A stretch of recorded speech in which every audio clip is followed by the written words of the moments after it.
Hello everyone, आप सभी का स्वागत है एक और नए वीडियो में। इस वीडियो में बात करेंगे ग्रामीण डाक सेवक यानी जीडीएस की नई भर्ती के बारे में। यहां पर देखिए, जिन बच्चों के 10वीं कक्षा में कम परसेंटेज हैं, तो सबसे पहले तो आपको जो कमेंट कर देना है कि 10वीं कक्षा में आपके कितने परसेंट हैं। वहां पर आपको मैं बता दूंगा कि किस राज्य से आपको आवेदन करना चाहिए। उसके बाद देखिए, इस वीडियो को भी आप लोग ध्यान से देखना, इसके बारे में आपको मैं डिटेल जानकारी भी इस वीडियो में बताने वाला हूं। यदि आपके 10वीं कक्षा में 50%, 55%, 60%, 65%, 70% या 80% नंबर हैं, तो आपको किन राज्यों से फॉर्म भरना चाहिए। बार बार बच्चों के यही कमेंट आते हैं कि उनके परसेंटेज ज्यादा हैं लेकिन फिर भी उनका सिलेक्शन नहीं हुआ। इसका यही कारण है कि वो जो है सही राज्य से आवेदन नहीं करते। यदि आप बिना किसी सोचे समझे किसी भी राज्य से आवेदन करेंगे तो फिर आपका सिलेक्शन होना मुश्किल है जीडीएस भर्ती में, क्योंकि इसके अंदर आपका कोई भी एग्जाम नहीं होता, डायरेक्ट आपके 10वीं के परसेंटेज के आधार पर सिलेक्शन होता है। तो पोस्ट प्रीफरेंस काफी ज्यादा जरूरी है। आपको किस तरीके से पोस्ट प्रीफरेंस भरनी चाहिए यदि आपके 10वीं कक्षा में कम परसेंटेज हैं और ज्यादा परसेंटेज हैं, तो किस राज्य से आपको आवेदन करना चाहिए, यह सभी जानकारी आगे मैं इस वीडियो में बताने वाला हूं। इन राज्यों का जो कट ऑफ है काफी कम रहेगा और कुछ ऐसे राज्य हैं जिनका जो कट ऑफ काफी ज्यादा रहता है, जैसे हरियाणा, दिल्ली, पंजाब। ऐसे राज्यों से आपको बिल्कुल भी आवेदन नहीं करना है। आवेदन कहां से करना है, यानी पोस्ट प्रीफरेंस कैसे भरनी है, किस राज्य से आवेदन करना है, इसके बारे में आगे डिटेल से बात करेंगे। उससे पहले यदि आप इस चैनल पे नए हैं तो आप इस चैनल को सब्सक्राइब करके घंटी दबा लें, ताकि आपको सभी सरकारी नौकरी की जानकारी सबसे पहले मिलती रहे। अब आपकी बात करते हैं इसके बारे में डिटेल से। देखिए, इस वीडियो में आपको जानकारी मिलेगी ग्रामीण डाक सेवक भर्ती के बारे में। आप सभी को पता है 28,636 पदों पे आपकी ये भर्ती है। पहले 28,740 पदों पे वैकेंसी है, लेकिन इसमें कुछ कमी की गई है। यहां पर अब जो है नए नोटिस में बता दिया गया कि 28,636 पदों पे आपकी ये भर्ती रहने वाली है। यह चीज आपको क्लियर हो जानी चाहिए। उसके बाद सभी राज्यों का कट ऑफ क्या रहेगा, इसके बारे में भी डिटेल से बात करेंगे आगे इस वीडियो में। पोस्ट प्रीफरेंस आपको कैसे भरना है, देखिए, आपको वीडियो के शुरू में ही मैंने बताया था कि 10वीं के परसेंटेज के आधार पे इसमें आपका सिलेक्शन होगा। यानी जिसके ज्यादा परसेंटेज होंगे 10वीं कक्षा में, उसके जो है उतने ही ज्यादा चांस हैं कि यहां पर जो है आपके सिलेक्शन हो जाएंगे जीडीएस भर्ती में। लेकिन कुछ ऐसा भी होता है कि ज्यादा परसेंटेज वाले कैंडिडेट का सिलेक्शन नहीं होता और कम परसेंटेज वाले कैंडिडेट का सिलेक्शन हो जाता है। उसका कारण क्या है वो भी आगे इस वीडियो में बात करेंगे। डॉक्यूमेंट वेरिफिकेशन में कौन कौन से डॉक्यूमेंट चाहिए होंगे, इसके बारे में बात करेंगे। यहां पर देखिए, आपको सभी ओरिजिनल डॉक्यूमेंट चाहिए होंगे जब आप डॉक्यूमेंट वेरिफिकेशन करवाने जाओगे। अब यहां पर देखिए, बात करें आपकी पोस्ट प्रीफरेंस के बारे में, तो यहां पर एक चीज आपको पहले ही बता देता हूं। पोस्ट प्रीफरेंस भरते समय आपको गलती नहीं करनी है। जब आप पोस्ट प्रीफरेंस भरोगे तो वहां पर मैंने बताया था कि आपको जो है सबसे ज्यादा 45 से लेकर 50 पोस्ट प्रीफरेंस भरनी है वहां पर जब आप फॉर्म भरने जाओगे। और यहां पर जो कम परसेंटेज वाले कैंडिडेट हैं उनको बता देता हूं। जो कम परसेंटेज वाले कैंडिडेट हैं, सबसे पहले आपको जो है यहां पर डाक सेवक का पद दिखाई देगा, इसके ऊपर आपको पोस्ट प्रीफरेंस भरनी है। उसके बाद उससे ज्यादा यदि आपके परसेंटेज है, मीडियम परसेंटेज है, तो आप एबीपीएम के लिए जो है पोस्ट प्रीफरेंस भर सकते हैं। और ज्यादा परसेंटेज वाले बीपीएम के लिए पोस्ट प्रीफरेंस भरें, जिनके सबसे ज्यादा, जिसमें 90 से 100% के बीच में है, तो ही आप जो है बीपीएम के लिए आवेदन करें। इससे कम यदि आपके परसेंटेज है तो फिर आप डाक सेवक या फिर एबीपीएम के लिए आवेदन करें। इस चीज का विशेष ध्यान रखें, क्योंकि बच्चे सबसे ज्यादा गलती करते हैं। सभी बच्चे जो हैं बीपीएम के लिए आवेदन कर देते हैं, जिसकी वजह से उनका सिलेक्शन नहीं होता। कम परसेंटेज वाले कैंडिडेट को कभी भी बीपीएम के लिए आवेदन नहीं करना। और पोस्ट प्रीफरेंस में आपका जो है यहां पर सिलेक्शन कैसे होगा उसके बारे में बात करेंगे। अब यहां पर देखिए, इस भर्ती में आपका कोई भी एग्जाम नहीं है, डायरेक्ट आपकी 10वीं के परसेंटेज के आधार पे मेरिट लिस्ट जारी की जाएगी। मेरिट लिस्ट कैसे जारी होगी, मान लीजिए, देखिए यहां पर इस प्रकार से आपकी जो है लिस्ट बनाई जाएगी सॉफ्टवेयर के माध्यम से। इसमें 100% वाले कैंडिडेट को ऊपर, उसके बाद 99%, उसके बाद 98, उसके बाद 97, इस प्रकार से आपका परसेंटेज के हिसाब से लिस्ट जारी की जाएगी। अब यहां पर देखिए, बात करें आपके वेतन के बारे में, इसको लेकर भी बहुत सारे बच्चों के जो है डाउट हैं। तो आपको बता दूं, जो आपका डाक सेवक है और जो आपका एबीपीएम है, इनका जो वेतन है यहां पर 16 से 17 हजार रुपए वेतन मिलेगा शुरू में, और जो आपका बीपीएम पद है उसमें आपका जो है लगभग 20 से 21 हजार रुपए आपको वेतन मिलेगा शुरू में। तो यहां पर इस चक्कर में बच्चे बीपीएम के लिए आवेदन करते हैं सभी, क्योंकि इसमें सैलरी ज्यादा है। लेकिन कम परसेंटेज वाले को कभी भी इसमें आवेदन नहीं करना चाहिए, क्योंकि कट ऑफ काफी ज्यादा रहती है।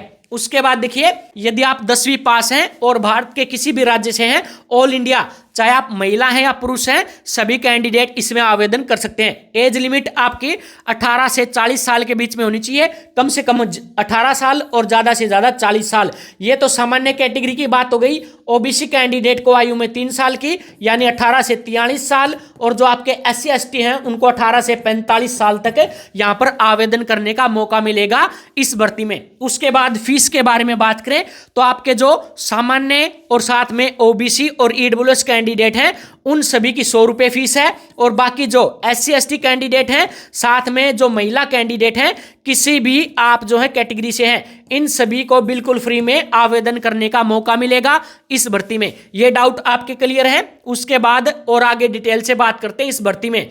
अब यहां पर देखिए, आपका ये वीडियो काफी जरूरी होने वाला है। यहां से 50, 60, 70, 80% वाले कैंडिडेट को कहां से फॉर्म भरना चाहिए, इसके बारे में डिटेल से बात करेंगे। उससे पहले देखिए, बहुत सारे बच्चों के यहां पर डाउट आते हैं, कमेंट आते हैं कि कम परसेंटेज पे कैंडिडेट का सिलेक्शन हो गया, लेकिन उनके तो ज्यादा परसेंटेज थे फिर भी सिलेक्शन नहीं हुआ। तो यहां पर देखिए, इसका कारण है पोस्ट प्रीफरेंस।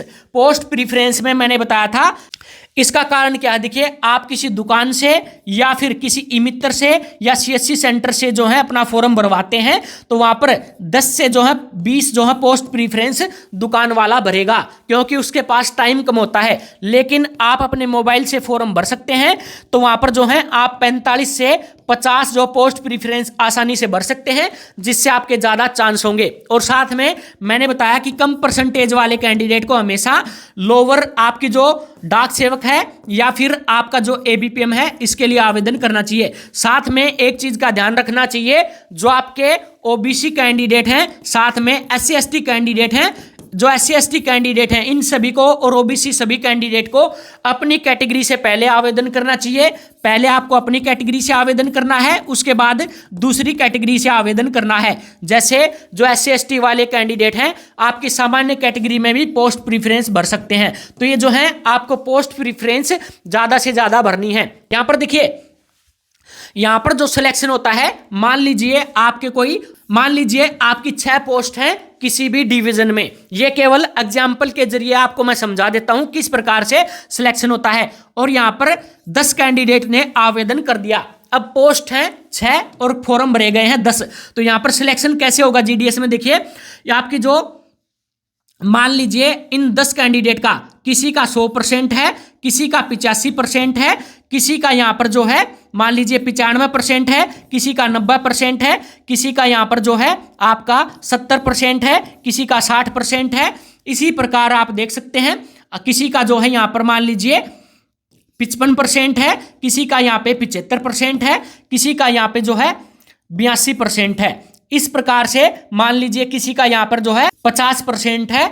ये जो है मान लीजिए कोई 10 कैंडिडेट है और यहां पर इन्होंने आवेदन कर दिया और टोटल वैकेंसी है आपकी 6। तो यहां पर किन 6 कैंडिडेट का सिलेक्शन होगा?